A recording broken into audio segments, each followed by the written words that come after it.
Meu irmão mais novo me acordou no meio da noite, dizendo que a gente precisava sair dali naquele instante. Não pensei duas vezes e levantei. A mão dele apertava meu ombro com tanta força que meus dentes batiam uns nos outros. E quando consegui abrir os olhos, o rosto do Caleb estava tão perto do meu que quase encostava, os olhos arregalados de um jeito que nunca tinha visto antes. Nem quando ele quebrou o braço caindo da casa na árvore, quando tinha 8 anos. Avery, a gente tem que ir agora! Ele sussurrou, a voz falhando. Eu ouvi eles conversando lá embaixo. Vão fazer uma coisa horrível. Não podemos estar aqui quando eles acordarem. Eu ainda estava meio grogue, tentando entender por que meu irmão de 13 anos estava no meu quarto às quase 3 da manhã de uma quinta-feira. Fui começar a dizer para ele dormir e que devia ter sido só um pesadelo, mas aí vi o que ele estava segurando. A faca de caça do nosso pai, aquela que ficava sempre trancada no cofre das armas, estava na mão tremendo do Caleb com sangue seco na lâmina. Senti o sangue gelar e sentei tão rápido que quase bati a cabeça nele. De onde você tirou isso? Isso é sangue? Caleb, o que aconteceu? Mas ele já estava mexendo no meu armário, puxando minha mochila e jogando roupas dentro de qualquer jeito. Apressado, desesperado. Eu explico quando a gente estiver seguro. Acho que temos 1 hora antes deles darem falta. E se ainda estivermos aqui quando isso acontecer, não tem volta pra gente. O jeito frio como ele falou me assustou mais do que a faca ou o sangue. Caleb sempre foi o mais dramático da família. Chorava até com final de filme triste e se preocupava com tudo. Ver ele tão calmo dizendo aquilo acabou comigo. Porque se ele estava assim, era porque tinha visto algo realmente sério. Joguei as cobertas de lado, peguei minha mochila com a mão tremendo, tentando pôr algum raciocínio no meio da adrenalina. Ou você me conta agora o que aconteceu, ou eu não saio daqui. Enfrentei. O rosto do Caleb se desfez por um instante, antes de ele vestir aquela calma forçada. Eu acordei para ir no banheiro e ouvi a mamãe e o papai conversando na cozinha. Eles não sabiam que eu estava acordado. Diziam que a gente cresceu, faz muita pergunta, e o pessoal para quem eles trabalham falou que é melhor sumir com as pontas soltas antes que a gente descubra alguma coisa. A voz dele foi ficando ainda mais baixa. Fui chegando perto para ouvir. A mamãe disse seu nome primeiro, Avery. Falou que você não para de perguntar por que nunca visitamos avós. Por que não tem foto nossa de quando éramos pequenos, antes da mudança? O papai falou que dá para resolver isso no fim de semana, quando formos acampar com eles. Aquela viagem que estão prometendo faz tempo. Faz parecer acidente. 2 irmãos se afogam no lago. História triste. Acontece direto. Fiquei encarando o Caleb. Minha cabeça não queria aceitar. Porque pais discutem contas, hora de voltar pra casa, quem vai lavar a louça, nunca matar os próprios filhos. Mas aí comecei a lembrar de coisas que nunca fizeram sentido de verdade. Como a gente mudou pra essa cidade quando eu tinha 6 anos e o Caleb 3, e nossos pais sempre falavam que não podíamos conversar com ninguém do nosso passado porque tinha gente perigosa atrás da gente. Como estudamos em casa, nunca podíamos convidar ninguém ou ir à casa de colegas. Como o papai sumia por dias e voltava com mochilas cheias de dinheiro, que a mamãe contava na cozinha de madrugada, achando que a gente estava dormindo. Como eu achei carteiras de identidade falsas dele e da mamãe, com nomes diferentes, e quando perguntei, o olhar que ganhei do papai não me deu coragem de tocar de novo no assunto. Tudo aquilo estranho foi se encaixando e me deu enjoo. E a faca? Perguntei, apontando com a mão tremendo. Por que você está com a faca e de onde veio esse sangue? Os olhos do Caleb marejaram, mas ele se manteve firme. Fui no cofre das armas para pegar qualquer coisa, qualquer chance de defesa caso eles tentassem impedir a gente de sair, mas já estava destrancado. E a faca estava em cima da bancada do papai, com sangue fresco ainda, molhado. E do lado, uma carteira com documentos e cartões de alguém que nem sei quem é, que deve estar morto agora, pelo que nossos pais fizeram essa noite. Caleb limpou as lágrimas na manga e me empurrou a mochila. A gente lida com tudo isso depois. Decide o que fazer depois. Agora tem que sair de casa antes que eles acordem e descubram que a gente já sabe demais. Eu queria discutir. Queria dizer que era absurdo tentar acordar nossos pais para exigir explicações. Mas encarei meu irmão segurando aquela faca ensanguentada de madrugada no meu quarto e não consegui acreditar que existisse uma resposta normal para tudo aquilo. Peguei a mochila e comecei a organizar de verdade, colocando só o que era realmente importante, enquanto Caleb tinha jogado qualquer roupa. Coloquei carregador de celular, o dinheiro de emergência que eu juntava da mesada, um casaco, meu notebook porque tinha tudo da escola lá. Nem sabia mais pensar direito para saber o que seria útil. Caleb correu pro quarto dele, voltou com uma mochila cheia de roupas, o tablet e até um kit de primeiros socorros, garrafas de água e barras de cereal que pegou na cozinha. Pude ver que ele pensou melhor do que parecia na pressa. E como a gente vai sair daqui? Perguntei baixinho na porta do quarto, tentando perceber qualquer barulho lá embaixo. O papai sempre leva as chaves do carro, e a cópia fica no quarto deles. Não dá pra pegar sem passar por lá. Caleb tirou do bolso um chaveiro estranho, que me fez prender a respiração. Era um molho de chaves de carro com as iniciais de outra pessoa. Estavam com a carteira, disse ele, a voz gelada. Acho que são do cara que o papai matou hoje. Tem um sedã azul parado 2 casas pra baixo. Nunca vi esse carro por aqui. Testei, e as chaves abrem ele. A gente pode fugir com esse carro antes que percebam.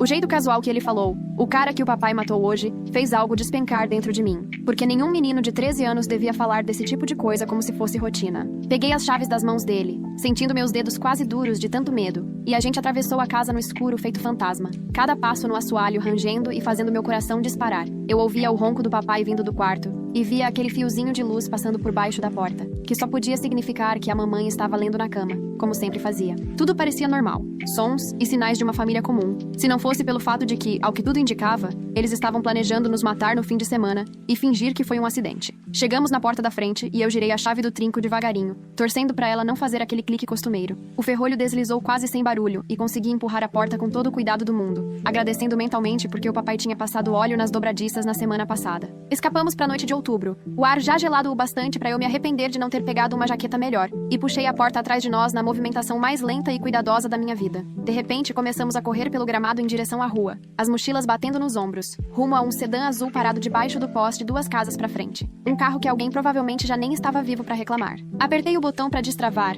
e o carro fez aquele barulho agudo, alto demais para o silêncio do bairro, mas não dava para voltar atrás. Jogamos as mochilas no banco de trás e pulamos para frente. Minha mão tremia tanto que mal conseguia enfiar a chave na ignição, mas o motor pegou e começamos a sair devagar da frente de casa, deixando para trás o único lar que eu conseguia lembrar. Dirigi meio no automático por uns 20 minutos até meu cérebro começar a funcionar direito, e eu perceber que a gente precisava de um plano. Circular sem rumo não era opção. Nossos únicos recursos eram uns $300 juntos, e um tanque pela metade. Sem documentos de verdade, nossos pais sempre prometiam tirar nossas carteiras quando a gente fosse mais velho, o que agora eu via que era só papo furado. Eles nunca quiseram que a gente tivesse nada oficial. Ir à polícia? Impossível. O que a gente ia dizer? Que nossos pais estavam falando em nos matar, mas ainda não tinham feito nada. E que ainda por cima roubamos um carro que, com sorte, só pertence a uma vítima. Era óbvio que só ia dar ruim. Iam mandar a gente de volta pra casa, e pronto. E no fim de semana, a tal viagem de acampamento era nosso ponto final. Caleb olhava pela janela, abraçado a si mesmo, e na luz do painel parecia mais novo que seus 13 anos.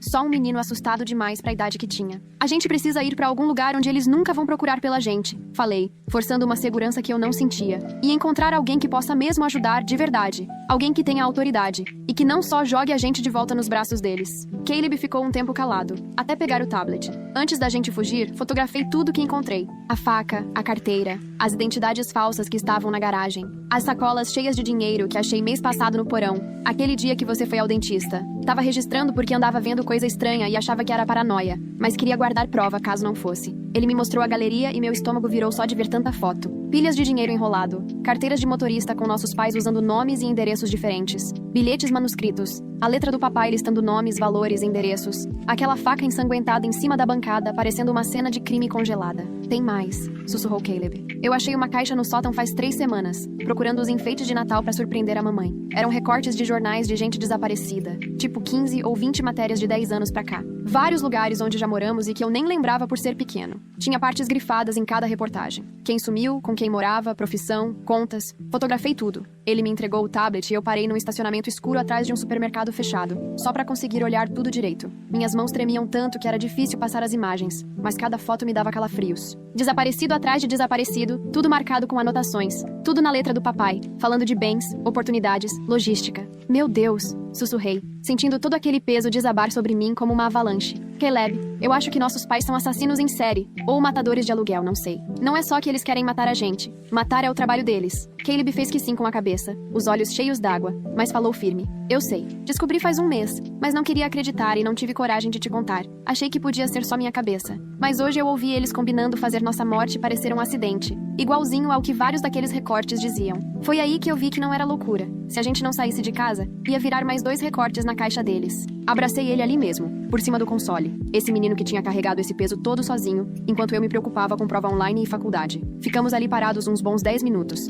tentando decidir o que fazer, até que o farol de outro carro iluminou o nosso por trás. Olhei pelo retrovisor e meu coração gelou. Era a caminhonete do papai entrando devagar no estacionamento, como quem procura alguém. Eles já sabem que fugimos, falei, com a voz fina de puro medo. Como descobriram tão rápido? Faz nem meia hora que saímos. Mas aí me toquei no carro do morto. Lembrei que o papai provavelmente planejava sumir com ele essa noite. Então percebeu na hora que o carro tinha sumido. Joguei o câmbio e saí acelerando em direção à saída, sem me preocupar mais em ser discreta. A caminhonete colou atrás, e no retrovisor vi o rosto do papai com uma expressão gelada, focada, sem nada daquele jeito carinhoso de quem faz panqueca no domingo de manhã. Furei um sinal vermelho para entrar na avenida. Quase bati num carro que precisou desviar, e o motorista saiu buzinando indignado. Caleb se agarrava ao cinto, olhos fechados, e aquilo partia meu coração, mas não dava para parar ou hesitar. A caminhonete foi atrás, sem perder distância, e só então percebi, cheia de medo, que o papai nem queria nos deter ou bloquear, ele estava caçando. Ele estava guiando a gente, nos empurrando cada vez mais para longe do centro da cidade, levando para a zona industrial onde ninguém ia ver nada.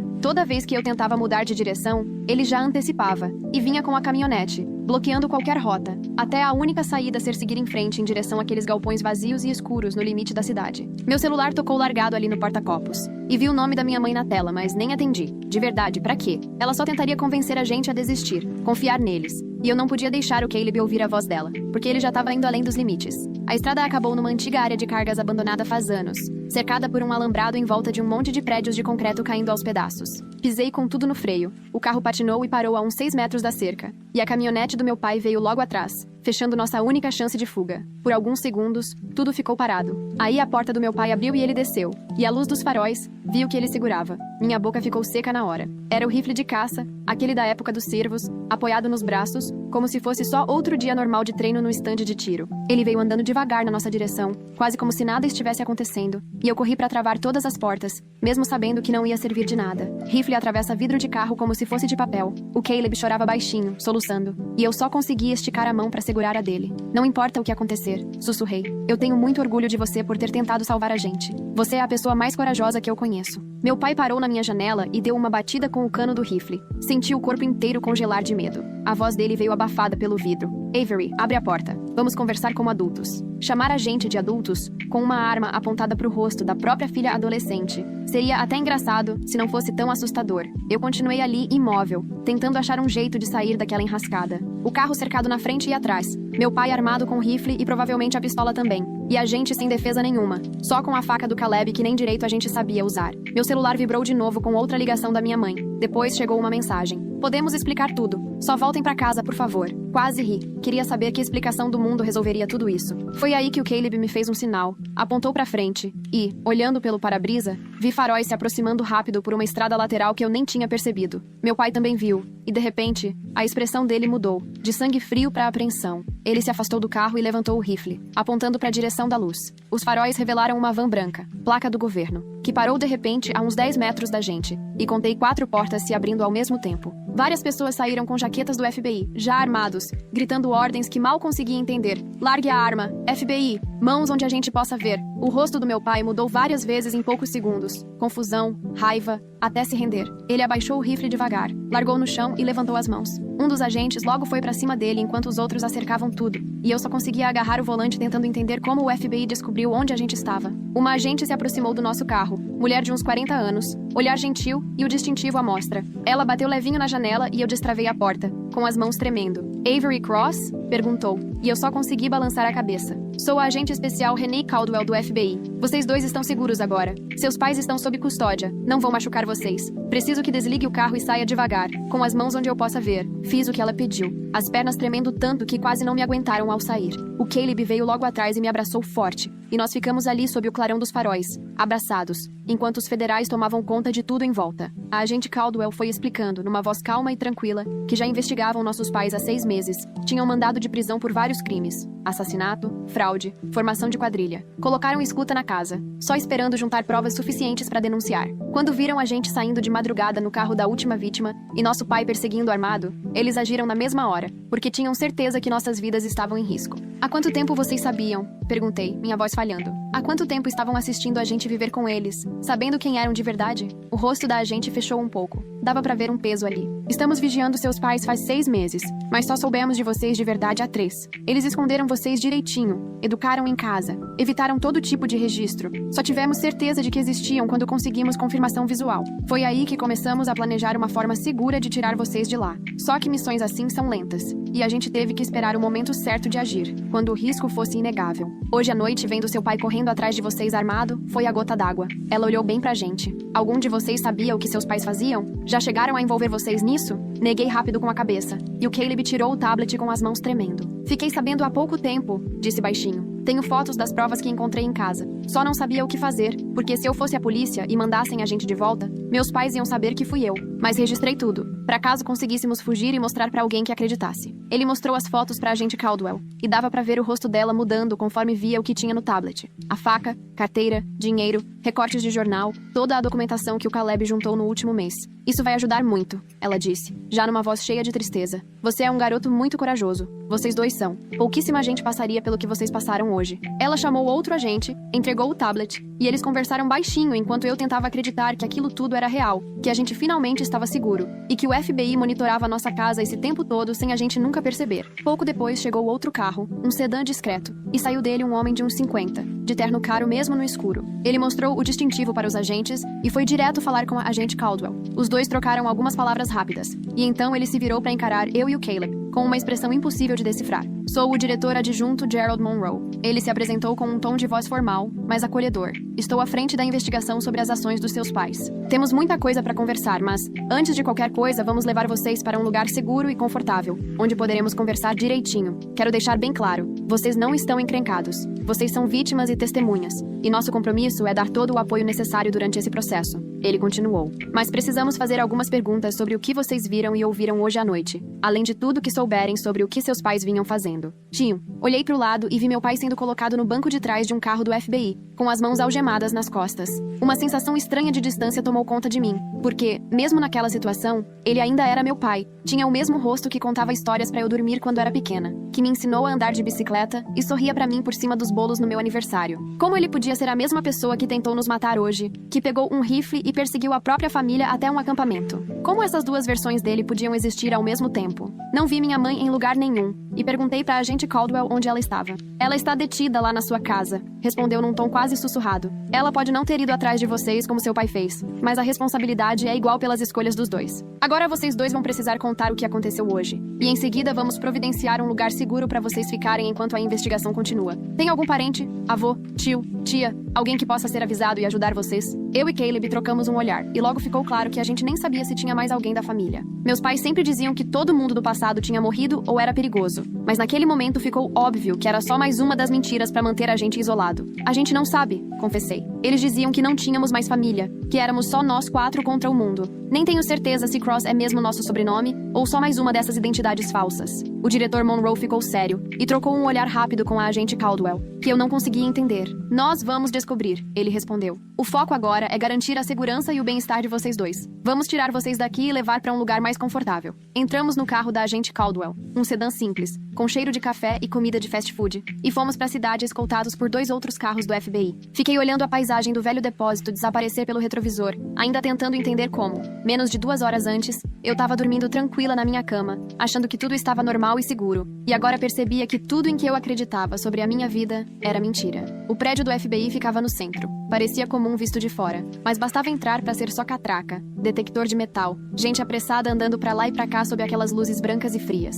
A agente Caldwell nos levou para uma sala de reuniões, com uma mesa, algumas cadeiras e uma janela de onde dava para ver o estacionamento. Notei uma câmera no canto da sala, e ela logo apontou para ela com um pedido de desculpas no olhar. Tudo o que a gente conversar aqui vai ser gravado como prova, explicou. Mas quero que vocês saibam que não são suspeitos. Vocês dois são menores que passaram a vida isolados, e agora estão nos ajudando a entender tudo o que seus pais fizeram. Tudo o que contarem vai servir para montar o caso contra eles, não contra vocês. Tudo bem? Eu e Caleb concordamos, e ela saiu rapidinho para buscar água e uns lanches em algum lugar. O silêncio naquela sala apertava o peito, e Caleb não largou da minha mão desde que descemos do carro. Será que a gente vai ficar bem? Ele perguntou baixinho, e eu realmente não sabia responder, porque nem sabia mais o que seria estar bem. A gente tá vivo, Caleb, falei por fim. Só isso já é mais do que a gente teria até o fim de semana. O resto a gente vai resolvendo. Logo a gente voltou com um monte de garrafinhas de água e um pacote de salgadinhos da máquina, e o diretor Monroe apareceu logo depois com um notebook e umas pastas cheias de papéis. Sentaram na nossa frente, e ele abriu uma das pastas, tirando algumas fotos que espalhou na mesa com cuidado. Reconheci várias na hora. Imagens de vigilância da nossa casa, de nossos pais entrando e saindo, mas algumas eram pesadas demais. Cenas de crime, corpos, sangue, documentos de identificação. Vou mostrar imagens difíceis, Monroe avisou, sempre com um tom calmo mesmo diante daquelas fotos horríveis. Mas preciso que vocês entendam de verdade até onde seus pais foram, pra gente conseguir justiça pra todas as vítimas. Por mais de 1 hora, ele foi nos mostrando tudo o que tinham descoberto sobre eles. Nossos pais não eram serial killers no sentido tradicional. Eram assassinos contratados. Trabalhavam para diferentes famílias do crime, às vezes até pra gente poderosa querendo eliminar alguém que estava atrapalhando. O FBI já tinha certeza de pelo menos 18 assassinatos cometidos por eles na última década, em 6 estados, mas apostavam que o número real era bem mais alto. A maioria das vítimas era envolvida com crime também. Gente de bandos rivais, traficantes, lavadores de dinheiro. Mas algumas vítimas eram inocentes, estavam só no lugar errado ou viram algo que não deviam. Testemunhas, parceiros que viraram obstáculo. Meus pais trocavam de cidade e de nome o tempo todo, sempre um passo à frente das investigações, até agora. Os documentos que seu irmão fotografou são muito valiosos. Monroe apontou para o tablet do Caleb, já conectado ao notebook. Essas reportagens batem com vários casos antigos nossos, e tudo o que ele registrou hoje ajuda a esclarecer pelo menos um dos homicídios que estavam em aberto. Meu estômago embrulhava de ouvir eles falando de assassinato e vítimas como se estivessem lidando com qualquer outra coisa, enquanto via as fotos tiradas pelo meu irmão para denunciar nosso pai. De repente me peguei perguntando, quem éramos antes disso tudo? Sem nem planejar. Eles esconderam a gente direitinho mesmo. Isso significa que a gente tinha outros nomes? Vidas diferentes? Monroe e Caldwell se olharam mais uma vez. E então, ele puxou uma pasta diferente. Dentro, dava para ver certidões de nascimento e fotos de duas crianças pequenas, que numa primeira olhada, eu nem reconheci. Uma menina com uns 5 anos, cabelo castanho escuro e enroladinho, um sorriso aberto, faltando um dente. Um menino, ainda bem pequeno, devia ter uns 2 anos, bochechas cheias, rindo pra alguma coisa fora da câmera. Demorei pra entender que aquelas crianças eram eu e o Caleb, muito antes de eu conseguir lembrar de qualquer coisa. Seus nomes eram Kennedy e Julian Reed, Monroe disse, quase num sussurro. Seus pais biológicos eram Michael e Patricia Reed, e morreram num caso registrado como homicídio seguido de suicídio, quando vocês tinham 6 e 3 anos. Seu pai teria matado sua mãe e depois tirado a própria vida, deixando vocês órfãos. Senti o mundo girar e me agarrei na beirada da mesa para não cair. Teria! Repeti, me agarrando a essa palavra porque o resto do que ele falou parecia impossível de processar. Monroe confirmou com um aceno grave. Hoje acreditamos que aquilo, na verdade, foi um assassinato encomendado pelas pessoas que vocês conhecem como seus pais. Eles foram contratados para eliminar seus pais biológicos, que iam testemunhar contra uma família criminosa num julgamento federal. Depois de fazerem o serviço, ao invés de colocar vocês no sistema de adoção, onde alguém poderia desconfiar da verdadeira história, decidiram simplesmente levar você e seu irmão. Desde então, criaram vocês com identidades falsas, mudando de cidade sempre que achavam que alguém estava descobrindo demais. Eu não conseguia respirar, nem pensar direito. As pessoas que me criaram, que chamei de pai e mãe minha vida toda, tinham matado meus verdadeiros pais e nos levado, a mim e ao Caleb, como se fôssemos algum prêmio. Moramos 11 anos com os assassinos dos nossos pais, sem nunca saber disso. Ouvi um ruído abafado do lado de Caleb e, quando olhei, vi que ele chorava em silêncio. Então, eles nunca foram de verdade nossos pais, ele murmurou. Só as pessoas que roubaram a gente depois de fazer aquilo com nossos pais. A agente Caldwell estendeu a mão na direção dele, como se quisesse tocar na dele, mas parou no meio do caminho. Eu sei que essa notícia é devastadora, disse baixinho. A gente tem psicólogos de plantão, especialistas em traumas infantis. Quero que vocês entendam que tudo o que fizeram, manter vocês afastados e criá-los sob outras identidades, é crime. Não importa o tratamento que deram para vocês no dia a dia. Mesmo que tenham cuidado, alimentado, vestido vocês e até parecessem se preocupar, ninguém tem direito de arrancar vocês da família, esconder vocês do mundo. Vocês foram vítimas de sequestro esse tempo todo, só não faziam ideia. As palavras vítimas de sequestro ecoavam na minha cabeça enquanto eu tentava associar aquilo com as lembranças da infância. Festas de aniversário, lições em casa, noites de filme, tudo baseado em assassinato e engano. A gente tem outros parentes? Perguntei, precisando saber se existia alguém do lado de fora que procurou por nós. Alguém que sentiu falta de Kennedy e Julian Reed. Monroe pegou mais papéis, mostrou árvores genealógicas e contatos de família. Senti meu coração acelerar. Seu pai biológico, Michael, era filho único, mas a sua mãe, Patricia, tinha 2 irmãos, e os 2 estão vivos. A irmã dela, Rachel Gardner, mora em Oregon, e o irmão, Thomas Barrett, vive em New Hampshire. Nós já entramos em contato com eles, como parte da investigação, e eles procuram por vocês desde o desaparecimento, há 11 anos. Nunca acreditaram na história da adoção que os sequestradores espalharam. Sempre sentiram que tinha algo errado, mas nunca conseguiram provas do que aconteceu. Ele nos mostrou fotos. Uma mulher de uns 40 e poucos anos, com cabelo cacheado igual ao meu, e um homem de uns 50, com o mesmo nariz e queixo do Caleb. Nossa tia e nosso tio, parentes de verdade, que nunca desistiram de procurar por nós, enquanto a gente morava a 40 minutos da casa da tia nesses últimos 5 anos, sem saber da existência deles. A entrevista continuou por mais 2 horas. Perguntaram sobre nosso dia a dia, sobre coisas estranhas que tenhamos visto ou ouvido, visitantes suspeitos. O Caleb contou da caixa cheia de recortes de jornal, mostrou todas as fotos que tirou.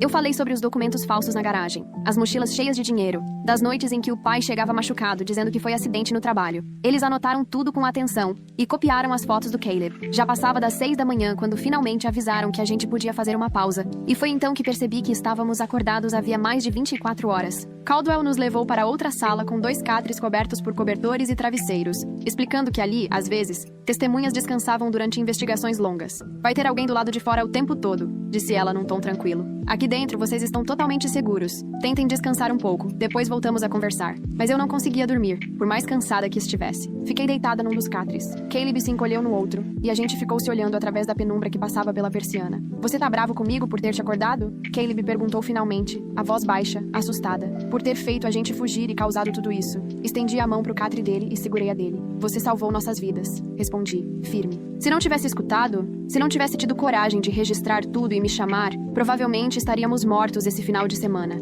Não tô bravo nem um pouco. Tenho gratidão. Por sua causa, estamos aqui. Ele então desabou, chorando baixinho, tremendo inteiro. E eu levantei, fui até ele e abracei meu irmão. Passamos juntos por algo que nenhuma criança deveria passar, mas sobrevivemos, porque meu irmãozinho teve coragem quando mais precisava. Depois de um tempo, ele foi se acalmando, até adormecer encostado no meu ombro. E eu fiquei ali, segurando a mão dele, encarando o teto, tentando entender que a nossa vida inteira foi uma mentira. Quase meio-dia, bateram de leve na porta, e a agente Caldwell entrou com sacolas cheirando a hambúrguer e batata frita. A gente comeu no automático enquanto ela explicava o que viria a seguir. Sua tia Rachel está vindo do Oregon ainda hoje à noite, e já está autorizada a ficar com vocês temporariamente enquanto a investigação continua. Ainda teremos outras entrevistas, talvez um depoimento caso isso vá a julgamento no futuro. Mas, por enquanto, a prioridade é garantir que vocês estejam em um lugar seguro, onde possam começar a entender tudo o que aconteceu. Sua tia já está em contato com uma psicóloga especializada em traumas infantis, explicou Caldwell. Ela sabe que vocês vão precisar de apoio, e está totalmente comprometida a garantir que recebam toda a ajuda de que precisarem. Ela também já conversou com o tio Thomas, e os dois estão pensando juntos em qual seria a melhor saída para vocês no futuro. Tentei imaginar como seria morar com uma tia que eu nunca vi na vida, em um estado onde nunca estive, começando tudo do zero aos 17 anos.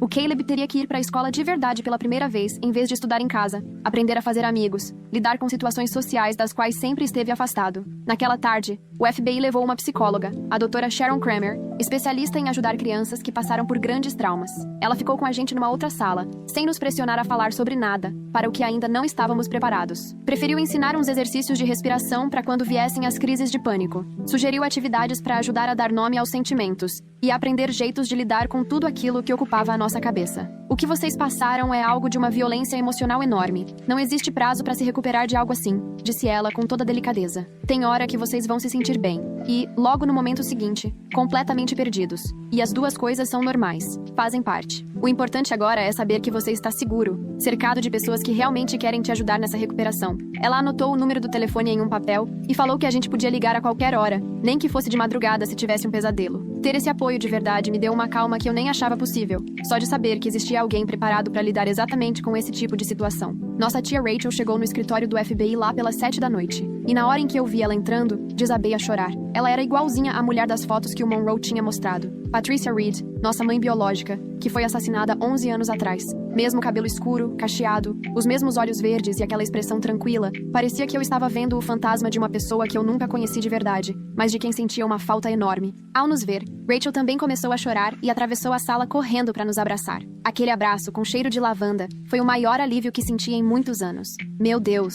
Ela falava baixinho, a voz tremendo. Meu Deus, não acredito que são vocês mesmos. Kennedy, Julian, procurei tanto por vocês. Ouvir nossos nomes de nascimento, vindos de alguém que sabia quem éramos antes do sequestro, parecia coisa de outro mundo. Uma sensação de reencontrar pessoas que eu devia conhecer, mas de quem mal lembrava. Rachel ficou um tempão só conversando, mostrando fotos dos nossos pais no celular, contando histórias que a gente nunca tinha escutado. Ela mostrou foto minha de bebê no colo da Patrícia e um vídeo do 2º aniversário do Caleb, dele se lambuzando de bolo. Sua mãe era minha melhor amiga, Rachel disse com lágrimas escorrendo. Quando ela morreu, quando disseram que o Michael matou ela e depois se matou, eu senti lá no fundo que tinha algo errado. A Patrícia nunca aceitaria simplesmente isso, e o Michael era completamente apaixonado por ela. Jamais faria aquilo. Só que a polícia dizia que todas as provas apontavam para assassinato seguido de suicídio, e eu não passava da irmã que precisava achar um culpado. Depois, vocês sumiram do sistema de adoção e ficou tudo sem resposta. Ela contou como contratou investigadores particulares, como pressionou a polícia a não arquivar o caso,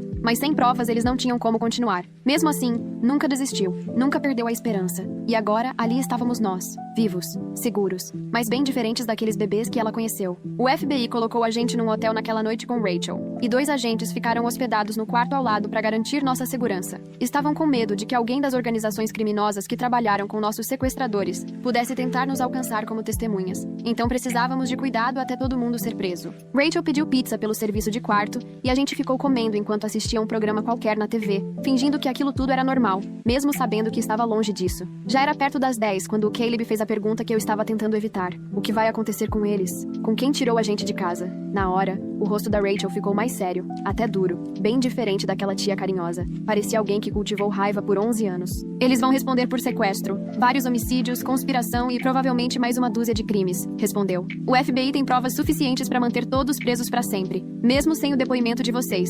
Mas com o que vocês contaram, eles não vão sair da cadeia nunca. Era para eu sentir alívio ouvindo isso, mas só veio um vazio. As pessoas que me criaram iam passar a vida toda presas por crimes que incluíam matar meus pais de verdade, e eu deveria ficar feliz por isso. Mas uma parte de mim não conseguia deixar de pensar no pai que me ensinou a ler, na mãe que cuidou dos machucados da infância. Era impossível juntar essas lembranças com a realidade do que eles fizeram. Será que é errado eu me sentir triste? Perguntei bem baixo, e Rachel logo balançou a cabeça. Luto não obedece lógica. Ela respondeu com carinho. Você pode chorar pelos pais que achou que tinha, sentir raiva pelas pessoas que eles eram de verdade. Dá pra sentir as duas coisas juntas.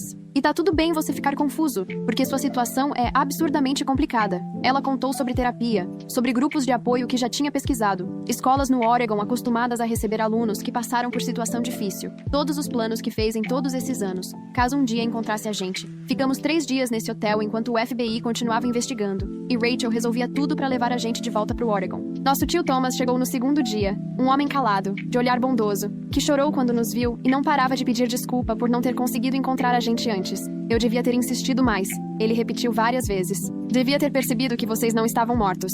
Devia ter continuado procurando. Mas Rachel disse sem nem hesitar que ele fez tudo o que podia, que nossos sequestradores eram especialistas em sumir com pessoas. No terceiro dia, a agente Caldwell apareceu para avisar que tinham encontrado o corpo do homem cujo carro a gente usou, os documentos e as chaves que o Caleb pegou na bancada do meu pai. Era um traficante do baixo escalão, cara que cruzou o caminho das pessoas erradas, e nosso pai tinha sido contratado para sumir com ele. A hora da morte dele indicava que o assassinato aconteceu mais ou menos 1 hora antes do Caleb me acordar. O que quer dizer que, se o Caleb não tivesse escutado aquela conversa e agido de imediato, provavelmente ainda estaríamos dormindo quando nosso pai voltasse para sumir com as provas. 1 semana depois da nossa fuga, aconteceu a audiência preliminar dos sequestradores. A Rachel perguntou se a gente queria acompanhar, e eu aceitei na mesma hora, sentindo que precisava ver aquelas pessoas de novo, olhar nos olhos deles e ter certeza de que, dessa vez, iam mesmo ser responsabilizados. Sentamos com a Rachel e o tio Thomas no banco da galeria, e então vi aquele casal que eu chamei de mãe e pai entrar na sala algemados e com um uniforme de presidiário. Eles pareciam pequenos, quase apagados, nada a ver com as figuras ameaçadoras do estacionamento. O promotor leu as acusações e levou quase 5 minutos só para listar tudo. Eram 36 crimes no total, incluindo 18 homicídios, 2 sequestros, fraude, posse ilegal de armas e conspiração. Nosso pai nem olhou para a gente, ficou olhando para o vazio com uma expressão totalmente fechada. Mas a nossa mãe olhou, e do outro lado da sala, trocamos um olhar. Por um momento, achei que vi um vestígio de tristeza real nela. Depois, endureceu o rosto e se virou para o juiz. A fiança foi negada, porque eles tinham muitos recursos e sabiam como desaparecer sem deixar pista. Então iam esperar o julgamento presos. Saí daquele tribunal pela primeira vez em dias, sentindo que podia respirar, sabendo que eles não podiam mais nos machucar, manipular ou planejar a nossa morte. No dia seguinte, viajamos para Oregon. 3 passagens em voo comercial, com o agente Caldwell garantindo nossa segurança. A Rachel morava numa cidade pequena perto de Portland, numa casa que parecia enorme depois de tanto tempo isolados. Ela já tinha preparado um quarto de hóspedes para mim e transformado o escritório num quarto para o Caleb, os dois cheios de placas de boas-vindas e roupas novas do nosso tamanho. Venho comprando essas coisas faz anos, ela disse, mostrando o armário cheio de roupas em vários tamanhos. Todo aniversário, todo Natal, eu comprava um presente para a idade que vocês teriam, esperando que um dia pudesse entregar tudo. Começar a terapia não foi fácil, porque a doutora Melissa Torres, a psicóloga que a Rachel encontrou, não deixava a gente escapar dos sentimentos difíceis. Ela me fazia conversar sobre as memórias boas do casal que me criou. Insistia que eu podia sentir falta deles mesmo depois de tudo. Também ajudou o Caleb a lidar com a culpa de não ter notado os sinais antes. Tudo o que ele preferiu não enxergar até o último mês. Fazíamos sessões separados e juntos. Às vezes com a Rachel para ajudar a construir laços de verdade entre nós. Entrar numa escola de verdade deu medo, depois de tantos anos estudando em casa. Mas a diretora e as orientadoras sabiam da nossa situação e fizeram de tudo para facilitar a adaptação. O Caleb foi para o 8º ano, eu para o último do ensino médio. E no começo a gente se sentiu completamente perdido no meio de tanta gente, tanto barulho e tanta coisa nova para aprender a lidar. Mas, aos poucos, semana após semana, a vida começou a ficar mais leve. Fiz amizade com uma menina da minha aula de inglês, que além de me chamar para grupos de estudo, nunca quis saber dos detalhes do meu passado. Caleb entrou no clube de robótica. Encontrou outros garotos tão quietos e reservados quanto ele, e ninguém ficou cobrando explicações. O julgamento ficou marcado para 8 meses depois da fuga, e o promotor avisou que seria difícil de aguentar. E era verdade. Durante 3 semanas, ouvimos depoimentos sobre todos os assassinatos, vimos fotos das cenas dos crimes, escutamos os parentes das vítimas falando das perdas. Teve dia que eu não aguentei ficar na sala. Era impossível juntar aquela gente capaz de tantas coisas horríveis com as pessoas que um dia me deram comida ou me ajudaram na lição de casa. As fotos tiradas pelo Caleb naquela última noite foram uma das provas principais para mostrar que tudo era premeditado. Quando chegou a nossa vez de depor, eu fiquei de frente para todo mundo e contei sobre a voz do Caleb no escuro, a faca ensanguentada, a decisão de fugir, a perseguição, o estacionamento e o momento em que o pai apontou o rifle para a gente. Respondi tudo o que a promotora perguntou, sem olhar para a mesa da defesa, onde eles estavam com os advogados. O júri levou 2 dias para decidir e declarou os 2 culpados de todas as acusações. Nosso pai pegou prisão perpétua sem possibilidade de condicional. Nossa mãe teve a mesma sentença. Estar ali ouvindo a sentença foi uma mistura estranha de alívio e tristeza. A justiça foi feita. As pessoas que mataram nossos pais biológicos, nos sequestraram e planejaram nos matar, iam passar o resto da vida na cadeia. Mas não parecia vitória. Era só o fim de um pesadelo que nunca devia ter acontecido. Voltamos para a casa da Rachel. Ela preparou o jantar e nós 3 jantamos juntos. Essa família meio improvisada tentando descobrir como viver uma rotina normal. O tio Thomas se mudou para Oregon para ficar perto da gente e vinha jantar conosco 2 vezes na semana. A gente estava reaprendendo os nomes de batismo, respondendo por Kennedy e Julian em vez de Avery e Caleb, mesmo que, às vezes, eu ainda me atrapalhasse. 1 ano depois da fuga, a Rachel ajudou a planejar uma viagem para visitar o túmulo dos nossos pais biológicos, que foram enterrados em New Hampshire, lugar onde viviam antes de morrerem. E a Rachel e o Thomas cuidaram do túmulo por 11 anos. No cemitério, fiquei olhando para os nomes gravados na pedra. Patricia Reed e Michael Reed, tentando sentir alguma ligação de verdade com eles, mesmo sem tê-los conhecido. Desculpa por não lembrar de vocês, sussurrei. E a Rachel apertou meu ombro. Eles te amaram muito, ela respondeu. Tudo o que fizeram foi para te proteger, para manter você em segurança, e deram a vida por isso. Tenho certeza de que teriam muito orgulho da pessoa que você se tornou. Deixamos flores, tiramos umas fotos e voltamos para Oregon. E pela primeira vez desde aquela noite em que o Caleb me acordou, eu senti que talvez a gente ficasse bem, não curados, porque ninguém se cura totalmente desse tipo de trauma, mas bem o suficiente, sobrevivendo. Aprendendo a conviver com a dor de perder os pais 2 vezes, uma pelo assassinato, outra pela verdade. Já se passaram 2 anos desde aquela noite, e o Caleb e eu somos bem diferentes de quando fugimos. Ele agora tem 15 anos, está feliz na escola e já pensa em seguir carreira na área de ciências forenses, por causa de tudo o que aprendeu registrando provas. Tenho 19 anos e estou terminando o 1º ano da faculdade de psicologia porque quero entender o trauma e ajudar quem já passou por situações impossíveis. Ainda tem dias difíceis, aqueles em que a ansiedade aperta tanto que a gente não consegue fazer nada, dias em que os pesadelos voltam trazendo as lembranças do estacionamento, do rifle e do que poderia ter acontecido se o Caleb não tivesse tido coragem de me acordar. Mas também existem dias bons, quando a gente dá risada com a Rachel, o Thomas e o nosso grupo de amigos que só cresce, quando nos sentimos seguros, amados e até conseguimos acreditar que um futuro normal é possível. As pessoas que fizeram isso com a gente, que por 11 anos chamamos de mãe e pai, estão presas e nunca mais vão machucar ninguém. E o Kennedy e o Julian Reed, as crianças que foram levadas e ficaram escondidas tanto tempo, finalmente estão em casa. Obrigado por ficar com a gente até o fim. Se quiser ouvir mais histórias, se inscreva e deixa seu comentário aqui.